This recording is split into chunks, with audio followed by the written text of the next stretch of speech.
Today, I want to talk about perfectionism. And you may be wondering, why is this life coach, psychologist talking about perfectionism? Maybe you are a perfectionist and you feel like, yeah, like I like to do things really well and that kind of serves me and that's great. Or maybe you're not a perfectionist and you're sort of dismissing like this is something that is worthy of attention when we think about cultivating healing or growth within oneself. Why would a perfectionist need to, they're already, working on being perfect. What else do they need to focus on? Well, the reality is that perfectionism is often an attempt to make up for some perceived deficit. And a lot of the time, most of the time, maybe all the time, it comes from a wounded place. So, where does that wound come from? What is that perceived deficit that a perfectionist might be trying to make up for? And what are we to do about it? I'm Dr. Kit Slies, a life coach and licensed psychologist, and I'm here to inspire perfectionists and anxious achievers to feel calm and confident while holding clear boundaries. Because all of those things, feeling calm and confident and holding boundaries, are hard to do when you're a perfectionist and or an anxious achiever. In fact, perfectionism and that anxious achievement anxiety, that high function anxiety, they often go hand in hand. Perfectionism is often a feature of high functioning anxiety. Perfectionists are typically really uncomfortable with criticism. And maybe we all are. Who likes to be criticized, right? But why is that for perfectionists? It's maybe a little bit different. And the answer is that often they have developed a coping mechanism for having for trying to have control in situations from their past that were either really uncomfortable or perhaps even traumatic experiences, usually from their childhood. Those uncomfortable situations or traumatic situations felt like they didn't have control, right? And so their response was, I need to find some way to assert control in my environment because this, whether it was abuse or just emotional trauma or whatever it was, felt really uncomfortable. And when we are children, right, and we are subjected to environments like that, because we don't have control over a lot, right? When we're children, we're kind of whatever our caregivers say goes. We can't necessarily escape that environment. So we try to find ways to have control. And so for folks who develop perfectionism tendencies, there may have been overt trauma that even fostered a sense of shame for them. And this comes up for folks who have been through trauma. They experience shame, almost like a blaming of themselves, right? And this could be overt trauma or it could be emotional abuse or just a parent who's like really highly critical or has perfectionistic standards. That is wounding because guess what? Here's the thing about perfectionism. The reason why, one of the reasons why it's it's tough is because we're not perfect beings. That is an unattainable standard. So to always be striving for that, that is a place of suffering. And if we impose that on our children, perfectionistic standards, that we are creating a wound for them, right?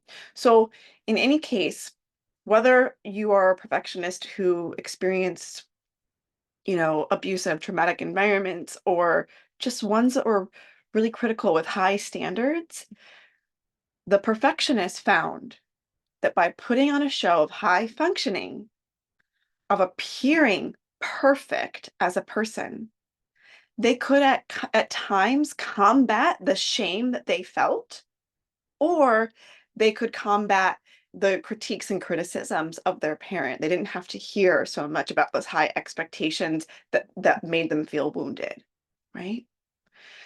So the irony is that even though perfectionism has benefits, right? Folks who identify as a perfectionist, they're typically those high achievers, right? They don't want to quit until that job is done and done well. That's good at times, right? Perfectionists are seen as like a good student, a good worker. But those benefits typically are not enough to outweigh the drawbacks that we can see, which can include an ongoing sense of internal shame. So even though the perfectionistic behaviors were an attempt to cope with shame, it creates a vicious cycle of constantly feeling shame because, as we said a moment ago, perfectionism is an unattainable standard. So it's something that a perfectionist is always chasing after and feeling shame potentially for not meeting that standard. The other drawbacks, feeling self-doubt. Imagine feeling like you can never meet an expectation, how much you would doubt yourself and your abilities. Self-criticism, something else that we see. A lot of times perfectionists they'll say to me like, "Hey, that's how I motivate myself. I'm kind of hard on myself. If I'm not, I won't get the job done." And I challenge them because I think that you can if you're kind to yourself. Okay, we'll talk about that in a moment. But those drawbacks, that the shame, self-doubt, the self-criticism, that's exhausting, right? And if that's all that your mental world, if that's where a lot of your mental space is, your emotional world is, that can lead to things like severe anxiety or depression. Or also we see that as we see perfectionistic or like a over controlling behaviors as precursors to eating disorders, folks. We'll see folks with eating disorders will have those tendencies in their background, right? So those are real consequences. So what's the solution? If you are an adult, you kind of identify as a perfectionist, you're like, "Yep, I feel that shame, I feel that self-doubt, I motivate with self-criticism, I'm not satisfied until the job feels perfect to me," and you feel that exhaustion, you want to do well, but you want to do it without feeling all of those negative thoughts and feelings. Well, the solution starts with just recognizing where your own perfectionism comes from. Think back to your childhood. Remember that you actually, this is a good thing. You were able to cope with that difficult experience, whatever that was for you in childhood. You intuitively coped with it. The perfectionism served you in that difficult environment or even traumatic environment. It was an adaptive habit back then. And that's cool. It means your body knows how to adapt and cope to stressful stimuli. That's something to celebrate. So you get to remember that you develop this as a coping mechanism to kind of let go of that, to remember that, oh, I'm not necessarily in that traumatic environment anymore. Now I know that our world, oh boy, we're still in a world of toxic productivity and high expectations, right? That's another issue for another video. But you can change your expectations for yourself. You can develop and foster self-compassion and letting go of those unrealistic expectations. So let's talk about ways to do that. Self-compassion. Let's start there. I talk about this a lot in my videos because it's so important, folks. So, as a perfectionist, in addition to some of the other ways I talk about in developing self-compassion, as a perfectionist, what I encourage folks to do is to do some experiments to find like what is a playground in your life where you can practice making mistakes and then talk to yourself kindly about that outcome. I will say I identified as a perfectionist earlier on in my life. I I, I don't fully identify with that now. I sort of consider myself a recovering perfectionist, but because I was struggling with this a lot earlier on in my early 20s, I was, still in college at the time, but I was in therapy, and my therapist actually had me do this in school. She said to me, "You need to intentionally get some Bs." Like, that's your assignment, is to get, the expectation is a B.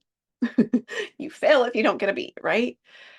And that helped me see, oh, I can like show up to parts of my classwork and not like do 100% or 150%.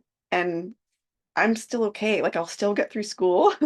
I still finished my undergraduate degrees and went on and got an advanced degree as well.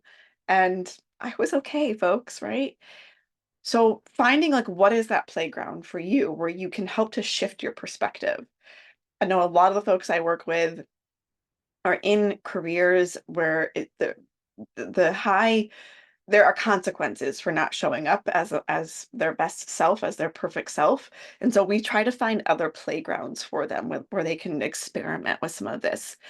Usually it's things at home, things in relation to their hobbies, going out into the garden, leaving the house a mess, like those sorts of things, okay? Then the other thing for perfectionism is evaluating whether your expectations are realistic. Do you create crazy to-do lists for the day and then berate yourself for not completing them? How does that does not sound like fun, right? If that's what's happening for you, you're having this sort of perfectionistic standard. Like what that might sound like is like my idea of perfect is getting this ridiculous to-do list done. It's like, well, let's find a more realistic to-do list that's going to feel better because you are only human. And I don't know about you, but I think being human is a good thing, right? So it's about creating it's about really remembering and practicing this belief that it's okay to not be perfect. Perfect is not attainable anyways. Doesn't mean that you can't do well. It doesn't mean that you can't put out good work, but let's have you shift those expectations for yourself. And a really simple tool for that when you got that to-do list is even just framing it of like, oh, these are things that I would like to get done, not things that you need to get done or that should get done. Almost everything on your to-do list is not a life or death item. Unless you've got to-do list, go grocery shopping, and your refrigerator is also empty, right? The rest of it is like, yeah, that would be great if it got done. Okay. So I hope you found this video on perfectionism helpful. And if you identify with perfectionism, I hope that you can do some self-reflection and find some ways to foster self-compassion and realistic expectations for yourself. Bye for now.